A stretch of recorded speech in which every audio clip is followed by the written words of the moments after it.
வணக்கம் மக்களே. Vitamin C, vitamin K, fibre ரிச்சான கிவி ஃப்ரூட்டில் ஸ்மூதி எப்படி செய்கிறதுன்னு பார்க்கலாம். இதுக்கு நாம் 2 கிவி ஃப்ரூட் எடுத்துக்கிறோம். இதை நல்லா வாஷ் பண்ணிவிட்டு அந்த தோலை செத்திடலாம். இதை செத்திட்டு நாம் இதை சின்ன சின்ன பீசஸாக கட் பண்ணி ஒரு மிக்ஸி ஜாரில் சேர்த்துக்கலாம். இந்த கிவி ஃப்ரூட்டு ஒரு மேஜிக் ஃப்ரூட்டுங்க. இதை எனி டைம் குடிக்கலாம். நல்லா எனர்ஜெட்டிக்காக இருக்கும். நீங்கள் இந்த கிவி ஃப்ரூட்டில் என்னென்ன செய்வீங்கன்னு கமெண்ட்டில் சொல்லுங்கள். வெள்ளரிக்காய் இது கொஞ்சம் பெரிய வெள்ளரிக்கான்றதுனால நான் பாதி எடுத்துருக்கிறேன். நீங்கள் 2 வெள்ளரிக்காய் கூட எடுத்துக்கலாம். இது தோலை சீவிட்டு இதையும் சின்ன சின்ன பீசஸாக கட் பண்ணி இதோட சேர்த்துக்கலாம். இஞ்சி 1 இன்ச் அளவு வாஷ் பண்ணிவிட்டு தோலை சீவிட்டு சின்ன சின்ன பீசஸாக கட் பண்ணி சேர்த்துக்கலாம். 1 கையளவு புதினா இலைகள் சேர்த்துக்குவோம். 1 டீஸ்பூன் மேப்பிள் சிரப் சேர்த்துருக்கிறேன். நீங்கள் ஹனி சேர்த்துக்கலாம். இதோட கொஞ்சம் ஐஸ் க்யூப் சேர்த்து இதை நல்லா ஃபைனாக அரைச்சிட்டு வந்துடலாங்க.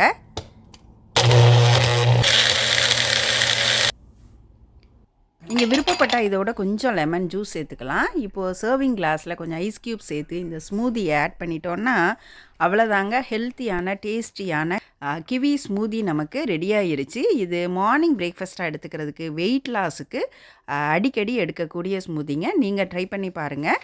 ட்ரை பண்ணி பார்த்துட்டு உங்கள் கமெண்ட்ஸை கமெண்ட் செக்ஷனில் கொடுங்க. நன்றி, வணக்கம்.